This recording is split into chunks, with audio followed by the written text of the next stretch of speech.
Hola, buenas. Esa es la idea. La idea es poder ir un poquito más allá de todas estas noticias diarias que nos atosigan, que nos ametrallan, que nos caen mal al hígado, que son muchas, viviendo esta etapa, y poder ver un poco más allá qué contiene todo eso que sucede, de dónde viene, qué cosas influyen, cuál es el panorama global alrededor de las cosas que nos pasan.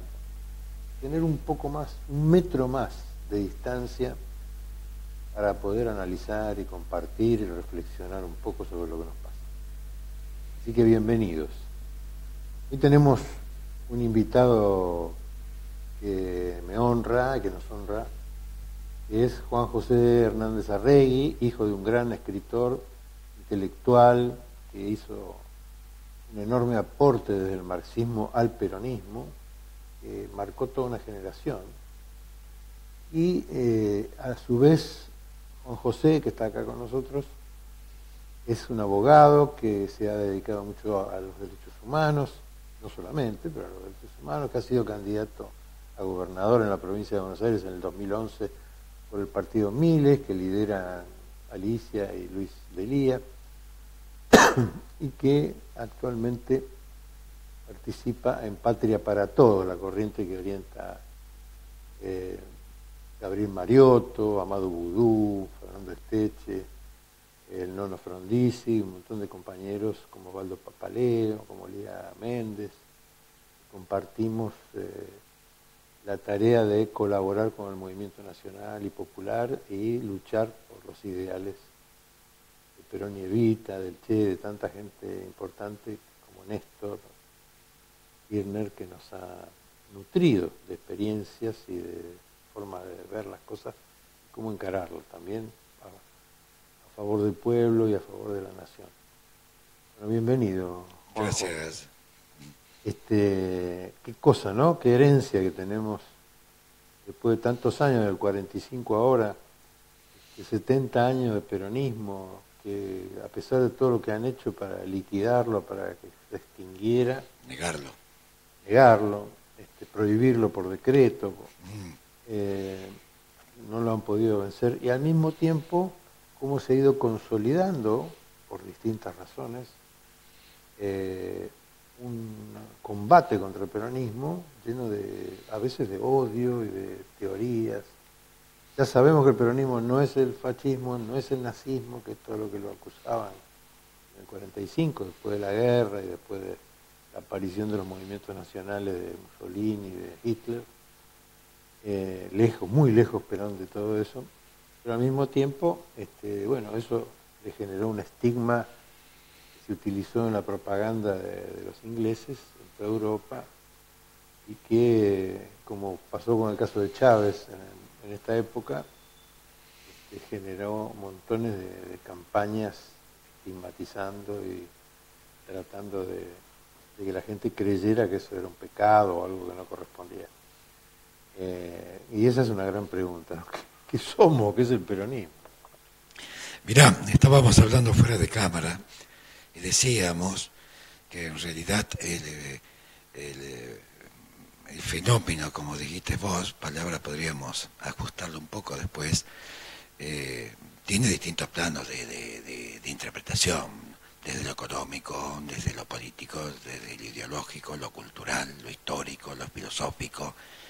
De manera que pretender hacer un resumen del peronismo en 2 frases se hace un poco difícil. No es nuestra intención tampoco, no, porque además nos gusta hablar de este tema. Fíjate vos que necesariamente yo creo que mejor ha trabajado el peronismo es Galasso. Yo creo, si me permitís, perdón por el yo. Un hombre que viene de la izquierda socialista. Exacto. O del socialismo nacional, digamos, ¿no? Un intelectual honrado, valioso. Honesto, muy valioso. Exacto. Y no voy a usar la palabra humilde, porque la palabra humilde me parece que defenestra, no ayuda. Pero después la vamos a explicar el significado de humildad. La humildad se utiliza como si el hombre agachara la cabeza. En realidad son ofendidos y humillados. que por humildad, entre paréntesis, porque deben sobrevivir a determinadas problemáticas, se callan la boca. Bueno, por eso no dije la palabra humilde. No es humilde, es un hombre honrado, y levanta la cabeza y pelea por lo que cree. Por eso hice la distinción de Galasso. Decíamos que habíamos estado conversando fuera de cámara, y lógicamente el peronismo debe ser interpretado como uno de los tantos movimientos latinoamericanos, yo prefiero decir iberoamericanos.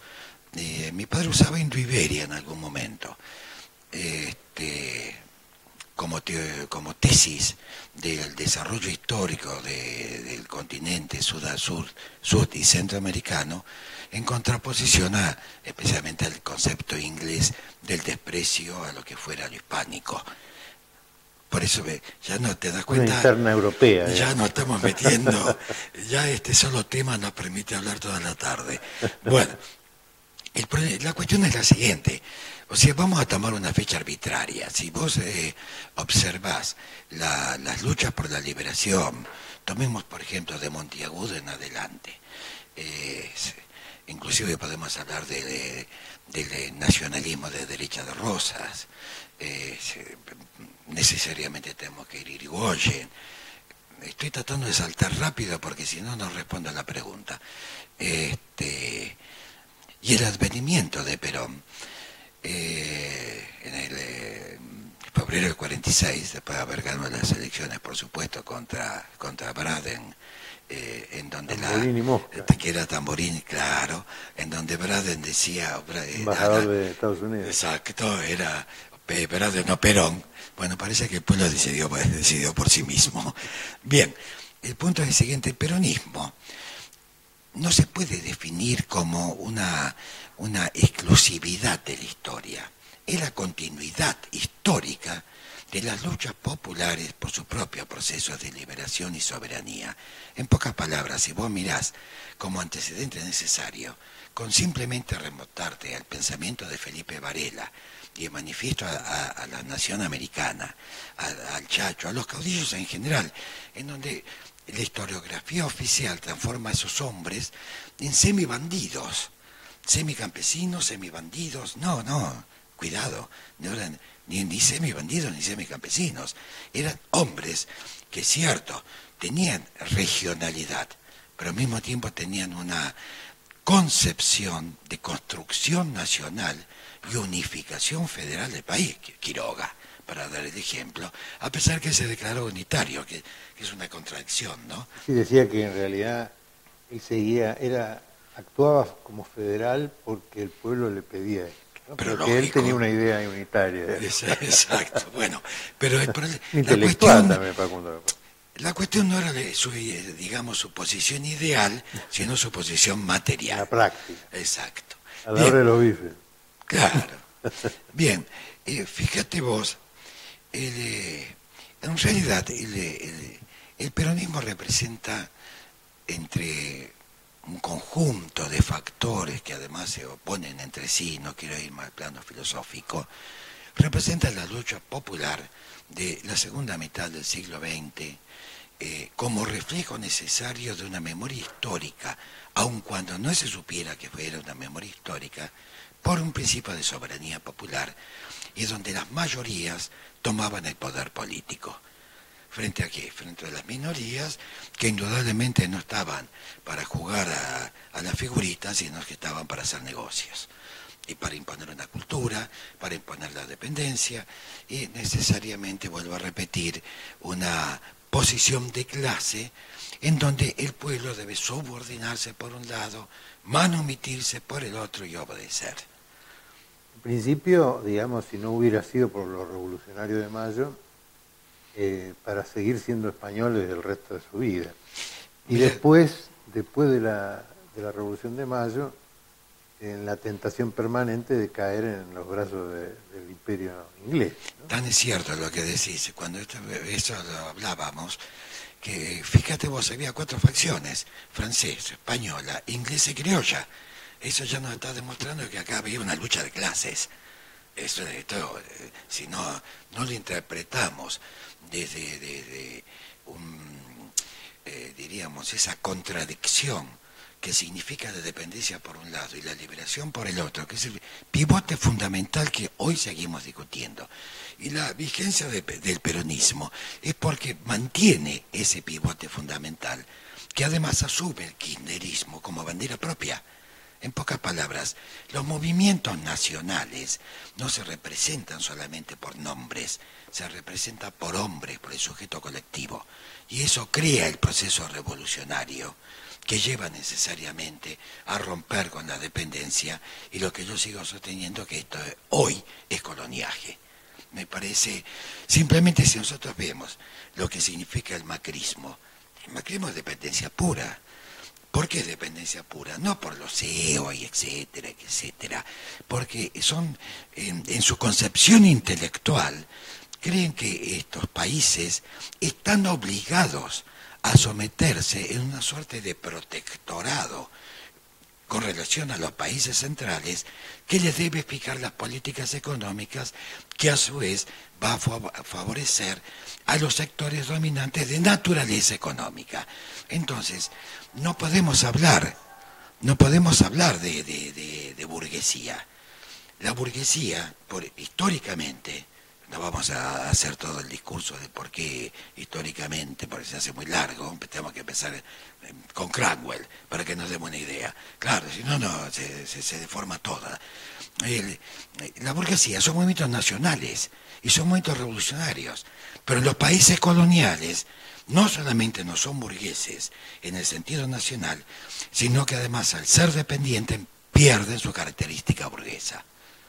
¿Me expliqué rápido? Es difícil de saber qué me estás diciendo. Pues yo siempre relacioné la burguesía con el sector un poco más acomodado, que, claro, en Argentina siempre ha sido dependiente. O querían haber sido descubiertos por los ingleses y no por los españoles, o tenían una idea de acumulación que no le venía mal a los socios extranjeros del capital. Pero el desarrollo burgués es europeo. Claro. No es colonial. Claro.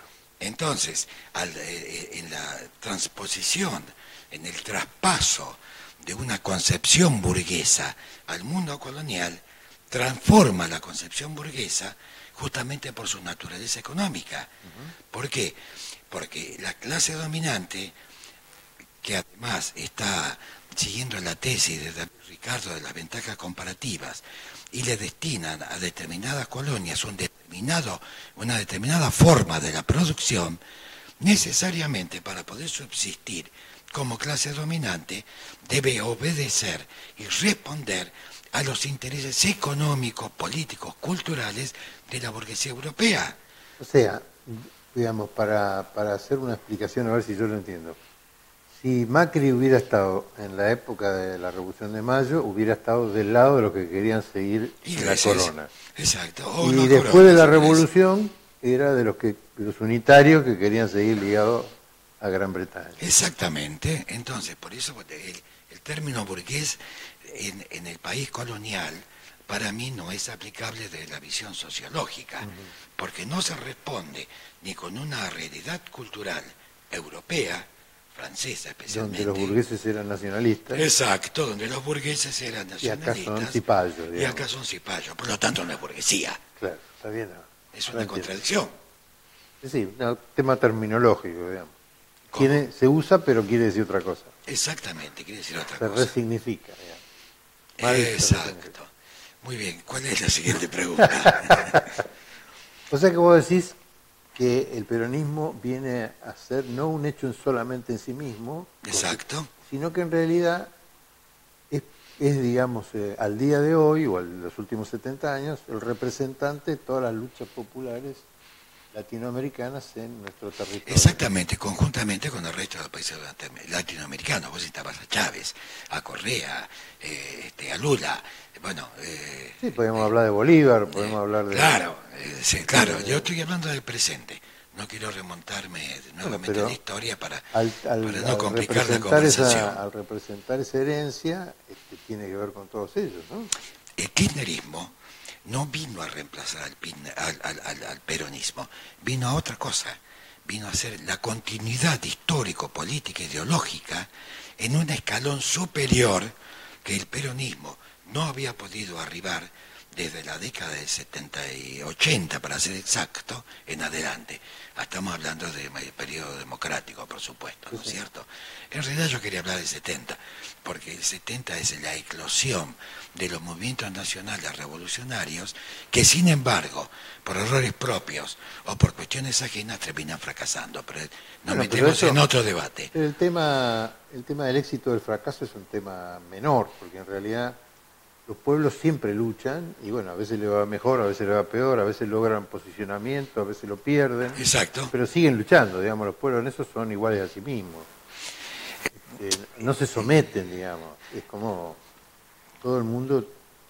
Está bien que la libertad es un bien de inversión, porque ser libre por ser libre no sirve para nada. Si uno no puede usar esa libertad para apostarla por algo en la vida.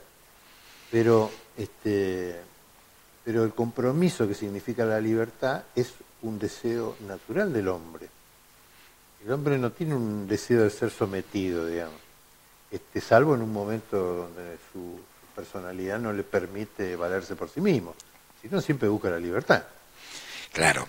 Lo que pasa es que la palabra libertad también ha sido bastardeada, ¿no? Sí, bueno, no estoy hablando de la libertad empresaria, sino de la libertad... No, eso lo descontaba. Vos estás hablando de la libertad del espíritu humano para ser sí mismo. Claro, la libertad de ser uno, digamos. Claro, estoy totalmente de acuerdo. Bueno, venga la tercera pregunta. No estoy pensando por qué tiene tanta resistencia social, digamos, ¿no? Ahí tenemos que estar a lo mejor en lo sociológico. O en lo filosófico. Tal cual. Mirá, también es una pregunta muy compleja de responder en dos frases, pero la construcción económica determinante de la conciencia humana también coloca al hombre en un acto de reflexión consigo mismo, si quiere ser un subordinado o quiere ser un hombre libre, ya que es lo que vos recién acabas de plantear. Y el peronismo, en definitiva, ¿qué es lo que logra? O sea, estamos hablando de 45 a 55, ¿qué es lo que logra? Otorgar una conciencia política y una intuición ideológica de lo que significa que las clases trabajadoras, incluyendo los sectores de clase media, sean sujetos políticos copartícipes activos de una política nacional. O sea, que participen de la política, que no sean invitados de... Sí, ¿cómo se dice? Invitado, tenés razón. Bueno, ya va a caer. Sí, ya no va a caer la no ficha. Son invitados de lujo. No, ni mucho menos. ¿Cuál es el problema? Que la clase dominante no puede aceptar que ese pueblo que explota, en definitiva, vaya con sus propios reclamos, no solamente como individuos, sino como clase, y les imponga una determinada forma de instrumentar políticas y al mismo tiempo reacomodar economías que eran absolutamente elitistas. Este es el problema que tiene la clase dominante. O sea, en definitiva, la historia de la humanidad es más allá de ser la historia de la lucha de clases, como decía Marx, es también la lucha por el territorio y también es la lucha por el poder. Y acá empezamos a darnos cuenta que la clase dominante no puede perder el poder porque se pierde como clase dominante. Debería desaparecer como clase dominante. Si conserva el poder de cualquier manera y a toda costa, la revolución de 55, la junta militar, el macrismo hoy, bajo formas pseudodemocráticas, etcétera, no son otra cosa que conservadores del poder, porque ese poder, que es elitista y sectorial, para poder ser tal, necesita, como dijimos, someter a los intereses mayoritarios. ¿Contesté o más o menos? No, está muy bien. Dicen que aquí son 10.000 familias contra el resto de las millones de familias que hay, los que detentan ese poder. En el mundo, en Estados Unidos hay un movimiento que se llama el 99%, que nace a raíz de que se difundieron las cifras de que el 1% Exacto. de los habitantes de Estados Unidos manejaban El 80%. El 80% Sí, o de el la 99% de la economía. Y decía, de la economía mundial. Atenti, ¿no? De la economía decía Bernardo norteamericana. Klisberg que ya son 40 familias las que Sí, manejan lo mismo que el resto de los 3.200 millones de habitantes exacto. en el mundo.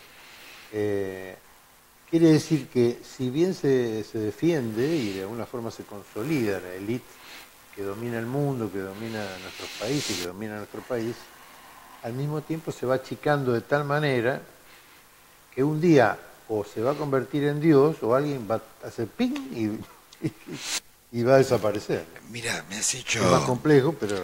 me has hecho volver para atrás y al mismo tiempo a ver si puedo acotar en el sentido de acompañarte lo que acabas de decir, que estamos de acuerdo. Uno de los méritos de esta protoburguesía argentina es haber inculcado a la clase media desde un proceso de alienación cultural que el peronismo es la lacra del país que se revela a ser sometido. Y al mismo tiempo no se da cuenta esa clase media que está tan enajenada como cuando la clase trabajadora no puede resistir el embate, por ejemplo, salarios, no puede resistir el embate de los empresarios. En pocas palabras, cuando esto lo planteaba bien Fanon, ¿no? La clase media comete el error de no interpretar no solamente su propia historia y su propia comodidad como clase, sino creer el mensaje de sus explotadores. Recién me preguntabas, o pensábamos, por pronto el peronismo era negado por sectores de la clase media. Porque en definitiva hay un proceso cultural de dominación y subordinación que lo lleva a pensar al peronismo ya no como la sociedad colectiva y mayoritaria que se impone en un proyecto político. Nada, esa clase media que execrando al obrero, acercándose realmente a los sectores dominantes, a ella en un sector dominante. Sí, el síndrome del taxista, digamos, que acostumbrado a viajar exacto, con gente de plata, toma la ideología del pasajero, exacto, siendo que eres un obrero. Digamos. Esto lo decía muy bien Fanon. Fanon decía que cuando el colonizado asume los valores del colonizador, no solamente pierde su conciencia revolucionaria, que además se transforma en un súbdito. ¿De quién? Del colonizador.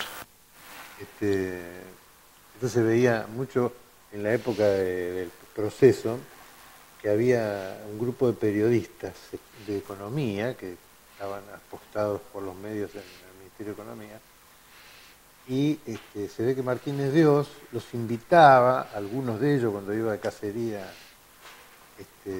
a la India, a andar en elefante, y algunos los llevaba a algunos de los encuentros de empresarios en Estados Unidos o en los organismos internacionales, y ellos que vivían de su sueldo de periodistas, hablaban de Joe y de... Es decir, se copiaban como si fueran amigos íntimos. Exacto, en eso consiste el secreto, ¿eh? Me daba mucha gracia porque eran rascas como yo, pero los tipos tenían alguna idea de que pertenecían a la clase privilegiada. ¿No? Pero permíteme que te dé, si no te molesta, te voy a dar un ejemplo.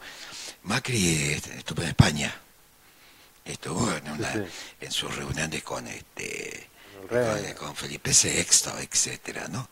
Y visita el Palacio Real de Madrid. No sé, una cosa muy bonita, es hermoso, aparte de ser histórico. Entonces, mirá vos cómo refleja conscientemente su envidia de no ser rey, que es en definitiva lo que quiere decir acá. Porque dice, le comenta a Felipe VI, le dice que no sé cómo se llama, Antonia se llama la hija. Antonia me ha dicho que le hubiera gustado mucho vivir acá, o que le gustaría mucho. No, en realidad es él el que quiere vivir en el Palacio Real. Hay que tomar estas cosas no solamente como, digamos, una brutalidad diplomática, porque es estúpida lo que dice, es un poco lo que le pasó con Trump, que se fue a hablar de las aceitunas y resulta que Trump dice, yo pensé que me iba a hablar de Corea del Norte y me vino a hablar de las aceitunas. Bueno, mira, yo creo que no hace falta decir demasiadas cosas para darnos cuenta cómo es intelectualmente Me Macri. hace recordar una historieta de Carlos Trillo, ¿no? De Las puertitas del señor López. Sí. Que el señor López era un oficinista rutinario que cuando entraba en el baño, ¿no? Se metía en un box del baño, inmediatamente pasaba a estar en alguna fantasía. Exacto. Y una de esas fantasías aparece en una zona que parecía de la Edad Media o algo, con una enorme cola de gente vestida de distintas formas, y que le dice, ¿y esta cola para qué es? No, dice, es para hablar con Dios. ¿Y para hablar qué? No sé, dice, pero le puedes hacer una pregunta nada más. Bueno, entonces se queda en la cola el señor López y van pasando la gente, se va acercando, va pasando el tiempo hasta que se queda frente a Dios. Y entonces le dice, ¿qué quiere saber? Entonces él, ante la magnitud del tema, le dice, ¿qué hora es? Esto me hace acordar eso mismo. Mirá, este muchacho. Vos tenés la mala Tenés un segundo para hablar con el presidente del país más importante del mundo. ¿De qué le vas a hablar? No sé, de las aceitunas, de los limones. Vos tenés la costumbre de arrastrarme de pronto, por acto reflejo, a pensar, diríamos, sobre la base de las cosas que vos decís, a seguir hablando ya en serio, ¿no? Ya embalado. Spinoza decía que Dios no era ni bueno ni malo, era perfecto. Muy bien, después discutiremos la existencia de Dios. Pero eso, la pregunta del señor López es en realidad esa.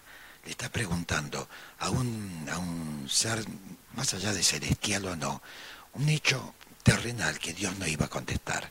No es ni bueno ni malo, es perfecto. Bueno, perdón. Está muy bien. Es una... Pero en boca de Macri, ¿no? Plantear ante la potencia más importante de Europa, la señora Merkel, otro tema. Poner el tema de que estemos juntos de nuevo en la próxima final del mundo de fútbol. Pero qué superficialidad. Pero yo no lo veo a Perón diciendo semejante estupidez, y a Cristina menos. Con el carácter que tiene no pregunta estupideces. Pero Cristina, así como vos dijiste que el kirchnerismo viene a traer el peronismo a esta época, exacto, con toda la responsabilidad del caso, ¿por qué decís que en un escalón superior? Porque el kirchnerismo no ha logrado plasmar, a pesar de 12 años, y más allá de Clarín, La Nación, Perfil, etcétera, no lo ha logrado plasmar la conciencia nacional. Y estoy plagiando una parte del título de un libro de mi padre. La conciencia nacional, en definitiva, es una necesidad intelectual que debemos recuperar sobre la base de los pensadores nacionales de la década del 60-70, empezando por Ugarte en 1910, ¿no? Pero bueno, hay que tener cuidado con tu pregunta, porque vos te obligás a irnos a cualquier lado. Bueno, este es el problema grande. No es la comunicación, es la cultura. Yo creo que el kirchnerismo, para mí, carta abierta, no representó intelectualmente. Pero ayudó el proceso. Estamos de acuerdo, pero no fue la representación material del pensamiento popular y al mismo tiempo otorgar las herramientas intelectuales a nuestros compañeros para que pensaran una realidad distinta de la información pura, de la comunicación, que son los canales de televisión y que son los diarios. Como ven, nosotros tenemos la suerte de traer a personalidades que yo no soy una personalidad. Deberíamos seguir hablando 1 hora más, 2 horas más, volvernos a juntar, y así va a ser. Muchas gracias. Cuando quieras. ¿Querés saber qué es el Inca? Es un organismo que desde hace 50 años permite que se produzcan películas argentinas y se visualicen en todo el mundo. Es autárquico, que quiere decir que los fondos que utiliza no salen del presupuesto nacional ni de impuestos como el IVA, ingresos brutos o ganancias. Sus recursos provienen de la propia actividad audiovisual.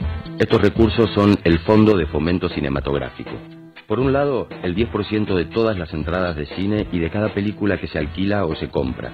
Y por otro lado, el 25% de lo que recauda el ENACOM por el pago que realizan empresas nacionales y extranjeras por el uso de señales de radio y TV argentinas.